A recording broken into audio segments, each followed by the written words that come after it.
Alright, chat, so I found this bottle labeled LSD, Legendary Sasquatch Drink. I drank it. Chat, I think the squirrel just turned into my ex.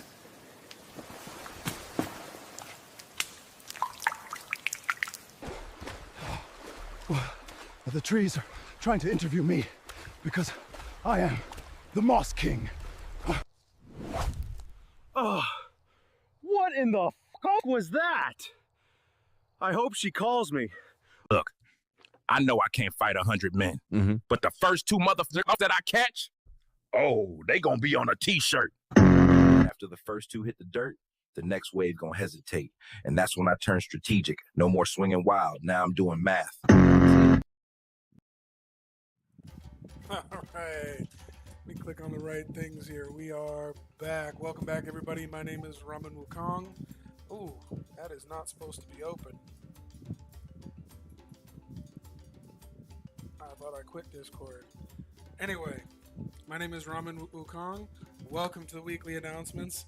Let us get into it. This is a big one. All right, let's start off with the minuscule stuff. Obviously, the website has been updated to have two announcements in it. We have officially released a real-world release, 4.0.2. We'll get into that in a second. We've also released an automated builder. We will get into that as well. We now have, begrudgingly, a Twitter account. That was to deal with some exchanges. That was the only way that you can get a hold of them.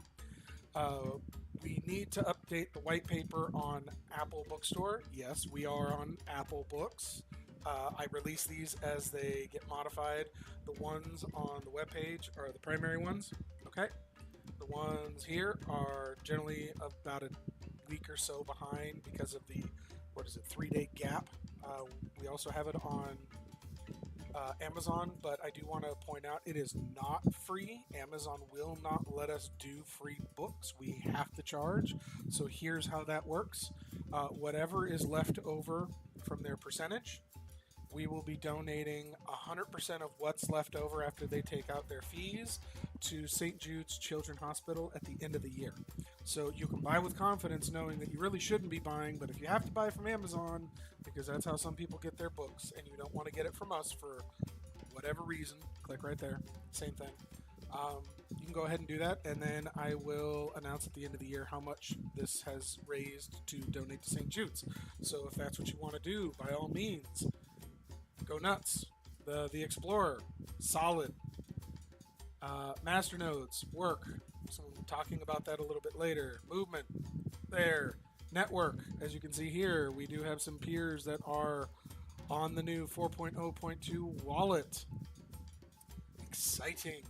Top 100, the APIs and claim address. All of this stuff, at least last time I checked, works.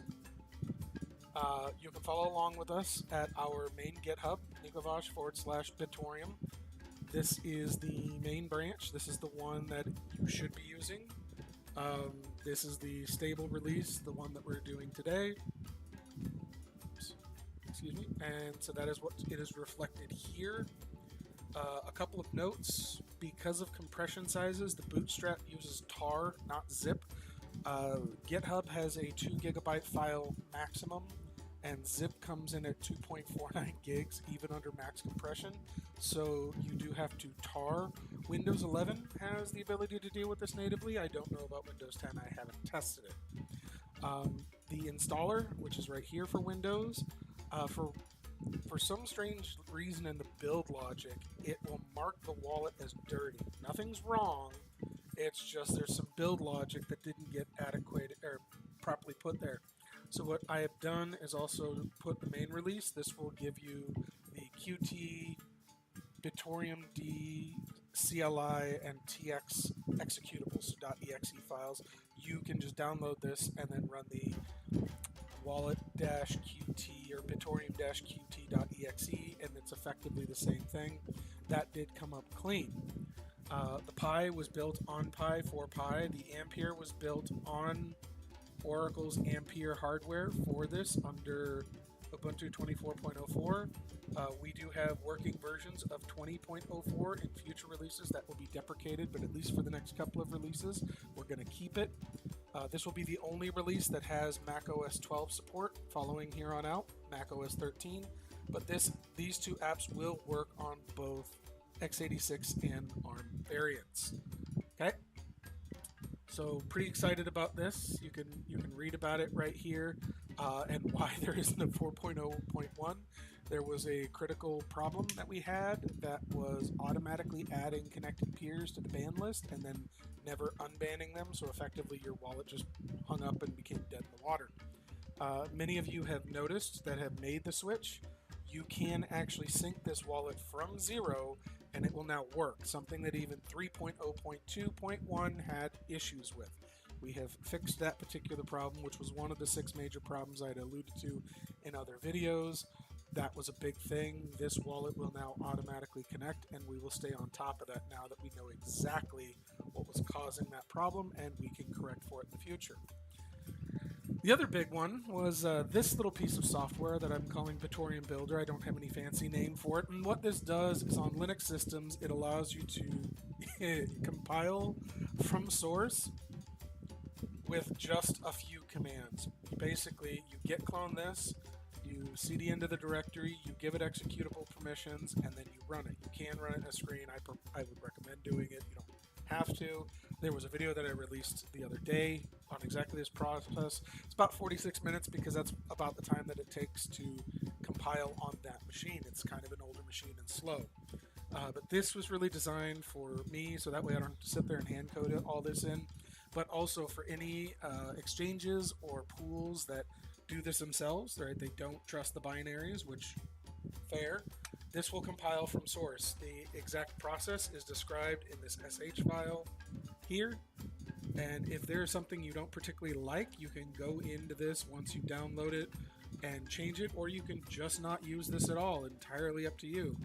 This is available to anybody who wants to use it on a Linux system. I have tested it on everything but the 32-bit operating systems. I don't have a 32-bit processing machine anymore. They're all 64-bit, so I can't test these, but I have tested them on Linux ARM 64-bit, Raspberry Pi 4. I have not tested on Raspberry Pi 5, but I have the only thing that I would say there's probably going to compile faster. Raspberry Pi 4 is about 2.5 to 3.5 hours. I'm assuming 5 is going to be about 2 hours because these are slow, low-power devices. Ampere is going to be predicated on exactly how many cores your Ampere cluster is working with. So if you're doing 4, you're going to be much better. I think it's about hour and 20 minutes if you're doing 2, and I would expect closer to 2 hours if you're doing 1 core. That's also going to be relative if you're doing that on a pure Ampere core and not the way that I did it using Oracle's VPS system. Okay. That, I believe, is all of the major stuff. So, yeah, 4.0.2 is live. It's stable. Oh, sorry, I'm getting pinged here. Let me see what that's about. Okay, good. Nothing there. Nothing from the Space Monkey Division either right now. That's kind of cool. So yeah, I'm really, really excited about this. I cannot contain my excitement. Oh yeah, also with the syncing, you can do this without a POW cache. On my very fast system, it took about 3 hours to sync the headers, which will help a lot with that. And then it was another hour and a half to fully sync from 0 all the way to the current block. But with the POW cache, it took about an hour, I think, to fully sync with the network from 0, because the headers, basically this gets resolved. And obviously, if you're using the bootstrap, it will take effectively 0 time. You do both the bootstrap and the POW cache, you're good. There will be videos in the coming weeks about how to set up a smart node. I know that has been a big request. There is a very technical and nerdy guide here. This will be coming to the stores as well, the smart node setup guide. At least in EPUB form. The PDF version, the problem that I have is this stuff looks great in the EPUB, this green text. It is really hard to read with a white background. I have thought about some ways to correct that. For the time being, it looks ugly. But this is a full, comprehensive, rather long document that walks you through the full process on setting it up the long way. I don't do the Insta kind of quick shortcut way that a lot of people do, because I have a habit of installing nodes on VPS systems that have multiple nodes on them. All right, so that is the major announcements. We are going to switch it over to the Q&A section. We've got some interesting questions and answers. And before we get into it, let me go grab a beer real quick because it is that time.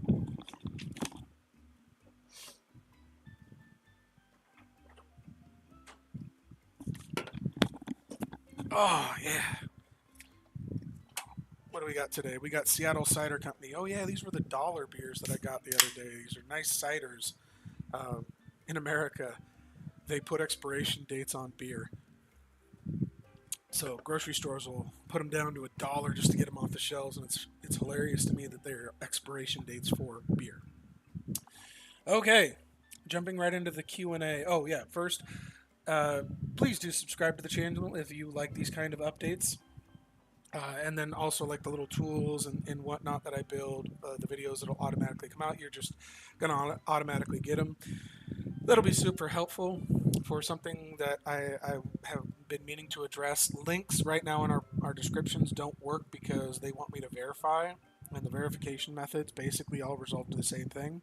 Keep pumping out videos, and over the next couple of months, as long as you don't do stuff that's bad, we'll approve you. So the links don't actually work. You have to copy and paste in.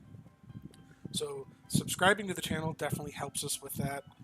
Liking videos also helps, but more so just subscribe to the channel if you want the videos. I don't care whether you like or dislike the videos. That's all on you. I hate when people ask to say, oh, look my video. No, just if you like it, cool. I don't care. But please do subscribe. That actually helps us quite a bit. And I also don't ask for donations to this project. Please do not donate. I have taken the Linus Media Group's approach. We have a store. Right now it's eBay only, but long term that was designed to be a cryptocurrency only store. It'll resolve to the same domain. So shop smart, shop smart, s-mart.cc is the name of the store. It should be in this video's description. Buying anything from there really does help this channel because that's one of the 3 businesses that funds the Nikovash Empire, which in turn funds this project, which is all coming out of their coffers. Okay. We have 4 really good questions today that have been asked already, and then I will open it up for other people to ask question and answers. If you do have one, obviously, if you're in the Discord, go ahead and drop your questions there in the Space Monkeys channel, or if you're on YouTube, go ahead. I see we got a couple of you there. Go ahead and drop your Q&A there. So the first question was actually on the video about the automatic builder from the other day. Thank you so much for this amazing video. A bit off topic, I wanted to ask, my OKX wallet holds some USDT and I have a seed phrase which they go on to post it there for the whole internet to see. What's the best way to send them to Binance? Couple things. Don't put your seed address in there because I can infer one of 2 things. Either that was a really bad move and now the whole internet has your seed phrase in your effective wallet, or the more likely thing, that is a scam. Either way, I'm not touching that with a 10-foot pole, and I don't know who OKX is. I've never used it, so I can't tell you.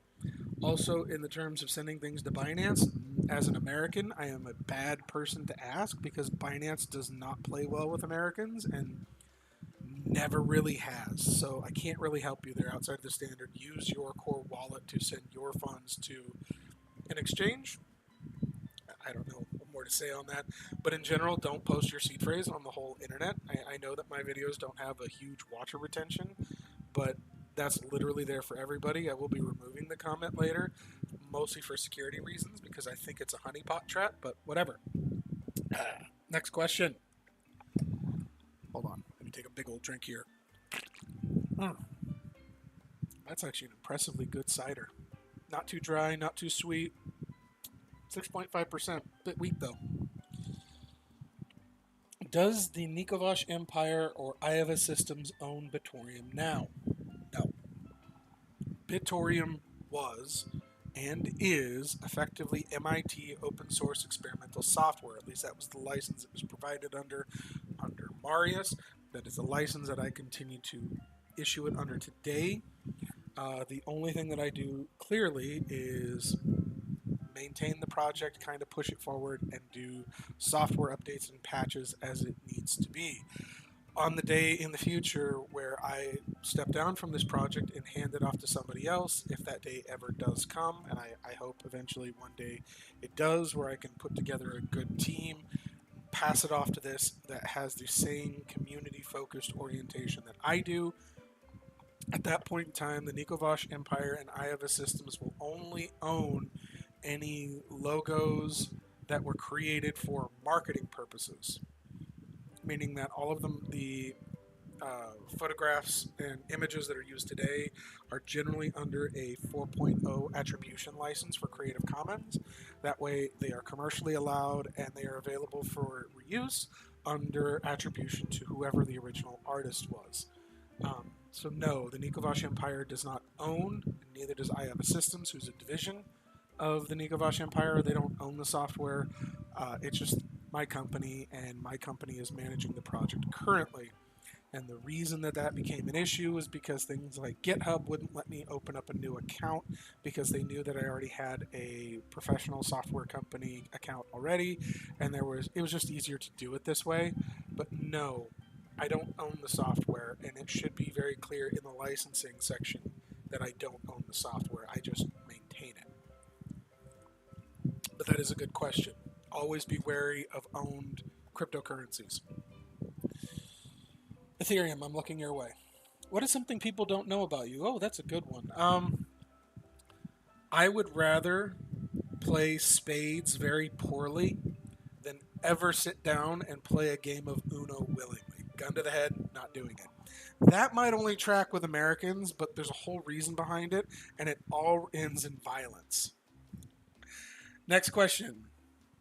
Why do I post on both Discords? For the same reason I begrudgingly joined Twitter. Mass reach. If I only post within my own Discord that I'm now the king of or owner of or whatever terminology they use, that is only going to put the outreach out for the community that has switched over, which is great. I'm not, obviously I want them to know about these videos and participate, even if they can't do it right now because, time differences. But the people that are in the old Discord server may not be fully aware of what I'm doing, or at least time, effort, and they haven't yet joined the new server for who knows what reasons. So that way I can kind of get market spread over there, and I will eventually work in Twitter into the rotation. I have had a hate-hate relationship with that platform for years, but it became abundantly clear about a month ago that I needed to get a Twitter account. A lot of the exchanges, that's the only way they offer support, and I really do need the exchanges support in switching over to the wallets. Next question.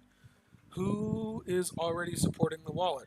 No, the community, largely. There have been a lot of downloads from even the original 4.0.1, and I did have to deal with that fire. That's why we took it down about the connecting issue. But in terms of like pools and exchanges, I'm sorry, they will have to announce that, not me. I do not tell other people's business. I don't kiss and tell.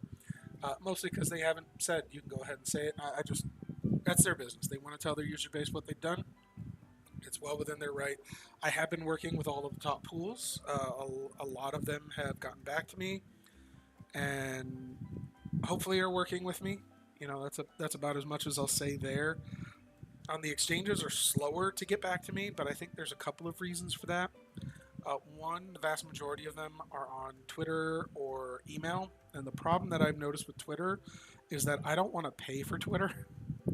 And it seems like that they intentionally suppress my messages because I don't pay for Twitter, which is a very piss poor model for social media, but it is what it is. And of course with email, it was leading up into the weekend. I think it was Friday that we silently released 4.0.2, the Woods.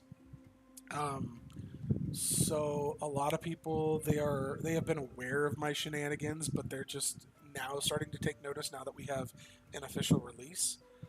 Going forward too, we also do want to update the website to kind of look prettier and kind of match what the Explorer looks like, but more on that later. And I think that was about it. Unless anybody else has any other questions. Let me see here. Looking looking through the chat. Yeah, no. Oh, there's one. Do you plan another release in the near future? Yes, very much so. This this update addressed a couple of big issues. Actually, a lot of big issues. There's one more big issue that hasn't been solved, but considering that is something that's going to take time, both in terms of me solving it correctly and time for adoption, not necessarily just by the users, but by the network itself. It's a consensus issue thing. I released this version to get modern OS support. 3.0.2 works on most environments, but it did have issues running on Windows 10, I noticed. I'm sorry, not 10, 11. 10, it was okay. 11 had a bit more issues. Mac had some issues with it too, and obviously the big issue is that if you're new to the project and just go to download the wallet, your chance of actually connecting to peers and getting both the headers, which are required, and then downloading the whole blockchain was damn near impossible. That ends with this software, and this software going forward, that will always be a thing. That said, there's another big update that's going to happen probably towards the end of summertime.